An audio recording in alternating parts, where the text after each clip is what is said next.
Welcome to the A-Game. I'm Rainey Dellinger. And I'm Abigail Watkins. On this week's episode, we will give you updates on all of your App State sports.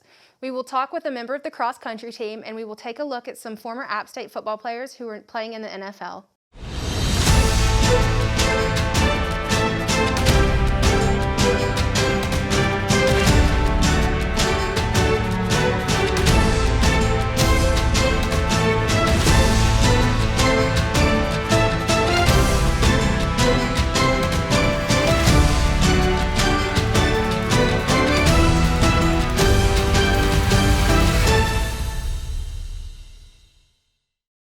The football game against Georgia Southern has been postponed to Saturday, December 12th in Statesboro.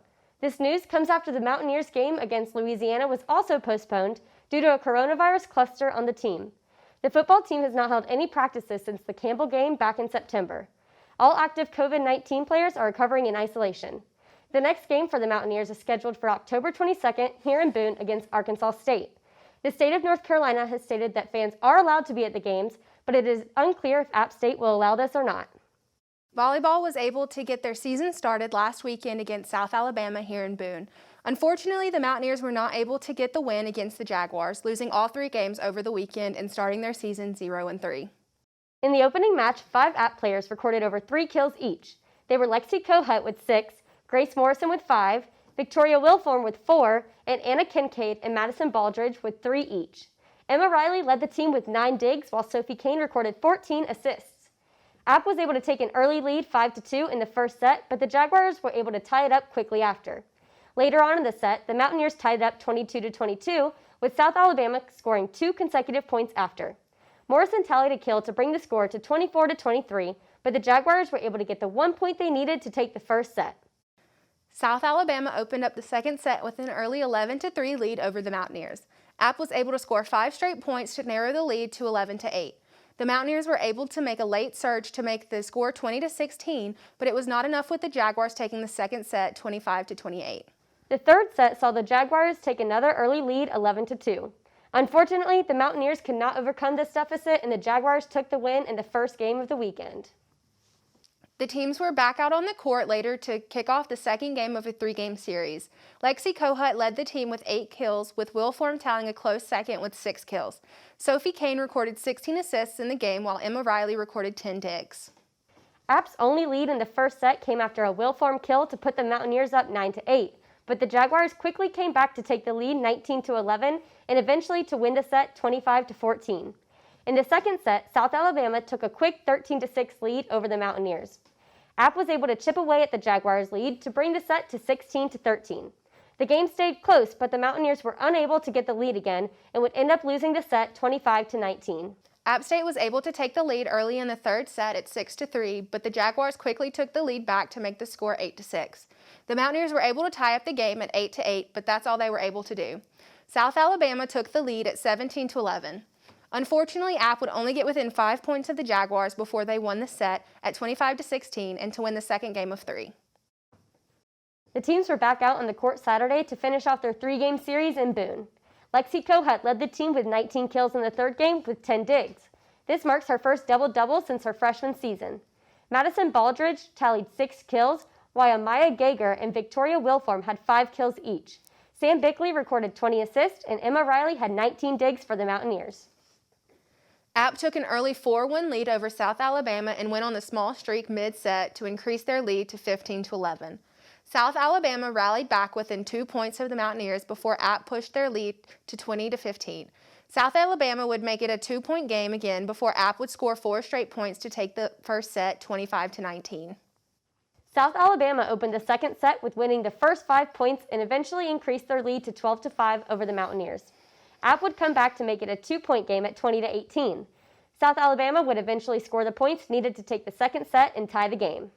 In the third set, South Alabama quickly took a 10-3 lead over App. Later on in the set, the Jaguars scored 4 straight points to increase their lead to 18-7 and quickly took the third set 25-13. In the fourth set, South Alabama took the early lead and later on scored 7 straight points to make their lead 21-12. This lead proved to be too much for the Mountaineer team, and they would end up losing this set 25-16 in the game 3-1. This makes the Mountaineers 0-3 to start off their season. The team is off this weekend and will resume Sunbelt competition October 23rd and 24th here in Boone against Georgia State. Women's soccer had a rough week, losing 1-0 2 times. Once to Georgia State on Thursday and once to Georgia Southern on Sunday. Georgia State was a tough battle with both teams landing at about an even number of shots and saves. App, however, got a costly 13 fouls and couldn't recover from Georgia State's first half goal. Despite playing better than they did against Georgia State, the team lost on Sunday to Georgia Southern. App recorded 9 shots against Georgia Southern, but were only able to get one of the shots on goal. The Mountaineers again took a high number of fouls and was unable to score. App looks to bounce back against Troy on Friday and South Alabama on Sunday. The team's record is 2-7-1 going into this weekend. Up next, we will talk with Lila Peters of the App State cross country team. Okay, I'm Lila Peters, and I'm a sophomore on the cross country team. And I'm Ashley Marion with the A game. And my first question is, how has this season been affected by COVID? Competition definitely looks a lot different this season. We've had fewer meets than in the past seasons, and we can take fewer people to each meet.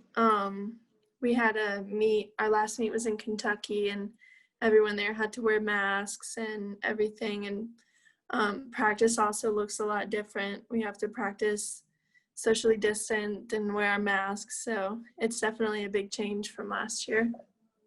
Well, you kind of already talked about it, but my next question is, has there been any kind of changes to your practices and races? Yeah, definitely. Like I said before, a lot of changes. We can't race unless we get COVID tested, which is definitely not something we had last year. And for practice, we have to stay in certain groups. My coach calls it our bubbles, and we can't leave our bubbles. In case one person gets sick, it could get the whole team sick. So it definitely is a lot different. How's the team been handling these changes? I know there's Yeah, I've been really impressed by how the team's handling the changes. I think we're all really grateful that we still have the chance to compete, and a lot of us are very cautious about it, very like, should competing be the right thing, but we're grateful that we have the chance to, and we are grateful, like, we haven't, knock on wood, we haven't had any cases on the cross country team. So I think we've had like our team has been very cooperative about it, and everyone's been pretty optimistic. That's actually kind of shocking because I feel like you guys have the most amount of people out of anyone. Mm-hmm. And like all the other teams have at least had one positive case. At least that's what I know. All right. Yeah. Have there been any setbacks this season because of COVID? We've had certain meets that we thought we were going to go to, but we couldn't, because like they got canceled, or mainly because they got canceled. A lot of times, like, other teams, if someone on their team tests positive, then we can't have the meet. And so that's definitely been a lot different. And we also weight train, which has been a lot different and kind of difficult for some of us because the weight training is different. We can't have actual weights. We just do like body weight exercises. So a lot of us have been adjusting to that. But I would say those are the main setbacks. I was out on the Greenway, I think it was like a few days ago, and I saw like the signs that you guys are having a race there or something. And I was going to ask you to talk a bit about that. Right. So we're having a race on Friday at the Greenway. That's like our home course. And so we have to put the signs up to let people know what's going on. We had a race there earlier this year, and it didn't really stop people from showing up, but it ended up being fine. Everyone who did show up was very socially distant, and we stayed out of contact with them because we didn't want to get the university in trouble or anything. But yeah. How often has the team been practicing a week? I don't know if you call it practicing or training or not, but Right. We practice every day except for Saturdays. And then lately we've been getting Sundays off too. Sundays is when we do our long run. So our coach has been letting us do that on our own to like cut down on how much we see each other, but usually it's 5 to 6 days a week. Dang. All right. My last question is, what are some things you're looking forward to for the rest of the season? Definitely seeing how much I can improve and my team can improve from the beginning of the season. We started out pretty well. Our first race, a lot of people set like personal records, and all our top 4 or 5 girls were within like a minute of each other. So that was really exciting. So I'm excited to see if we can keep that up or even do better. So yeah. All right. Well, thank you for meeting with me. Thanks. All right. Have a good day. Thanks, you too. The cross-country team raced at the Lou Cross Country Classic on October 3rd. The team finished 6th out of 7. Although the finish wasn't spectacular, Isaac Benz had a notable finish.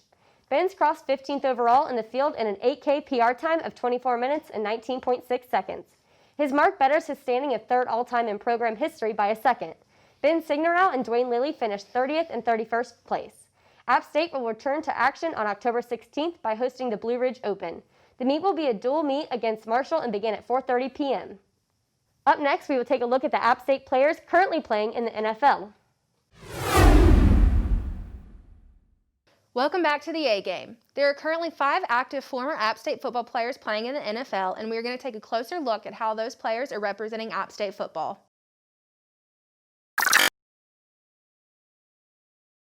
Up first, a name everyone should be familiar with is Akeem Gaither. He was drafted in the 4th round to the Bengals earlier this year. He got his first bit of field action in Week 1 against the Chargers, where he was able to record 3 tackles in the game. He got back on the field in Week 3 against the Eagles, where he recorded 1 tackle and 1 assist. In Week 4, Gaither recorded 1 tackle, 1 assist, and a half sack. Last weekend, he recorded 3 solo tackles, 1 assist, and 1 pass defended. We are excited to keep watching Gaither as he represents App in Cincinnati. Another former App player in the NFL is Kendall Lamb. Lamb signed with the Texans in 2015 as an undrafted free agent. He was able to play in 15 games with 4 starts in the 2015 season. In 2016, he played in 15 games with 3 starts. He was waived in 2017 by the Texans, but was able to get re-signed 3 days later, starting 13 games at right tackle. In 2019, Lamb signed a 2-year deal with the Cleveland Browns. He only played in 4 games in his first season with the Browns, but has played in every game this season so far. Sam Martin is a former App State punter who was drafted by the Lions in the 2013 draft. Martin played for Detroit from 2013 to 2019, starting in all 16 games. In 2017, he was only able to play in 10 games after suffering an ankle injury. Earlier this year, Martin signed with the Denver Broncos and has started every game so far. Martin has a total of 488 punts in his NFL career, totaling at 22,448 yards. He's averaged 46 yards per punt, with his career long being 72 yards. Daniel Kilgore was drafted in the 5th round of the 2011 NFL Draft by the San Francisco 49ers. He only appeared in 1 game in 2011, but appeared in all 16 regular season games and even appeared in the Super Bowl on special teams. Kilgore signed a contract extension with the 49ers in 2014 through 2017. Unfortunately, he was placed on the IR in 2016.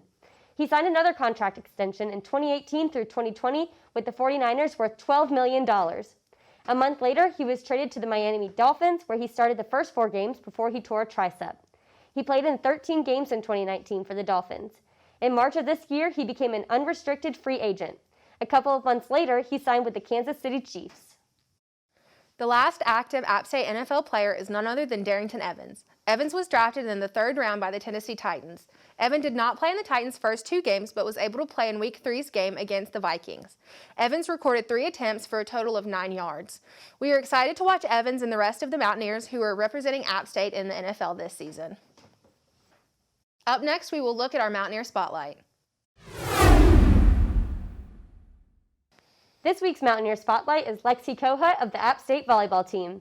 In 2017, Kohut appeared in all 32 matches for the Mountaineers and started 22 of them, totaling 130 sets. She had the team best of 351 kills, averaging 2.7 kills per set. She was named Sunbelt Freshman of the Week after recording 20 kills against Georgia State. She recorded double-digit kills in 19 matches and had a team-high 16 solo blocks. In her sophomore season in 2018, Kohut appeared in 17 matches, making 12 starts, playing a total of 49 sets. She recorded 111 kills, averaging 2.27 kills per set. She reached double digits 4 times over the season. Her season high was 15 kills against Wright State. She played in 3 matches her junior year, recording 10 kills and 1.43 kills per set. She had 5 kills against Georgia State and 5 kills against Troy. So far this season, Kohut has 33 total kills, recording 19 in App State's loss to South Alabama last weekend.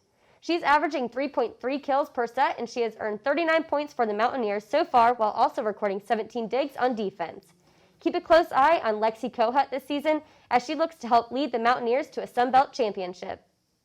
That's all the time we have for this week. Thanks for joining us this week on the A-Game. I'm Rainey Dellinger. And I'm Abigail Watkins. Make sure to follow us at the A-Game Sports, and we will see you next week on the A-Game.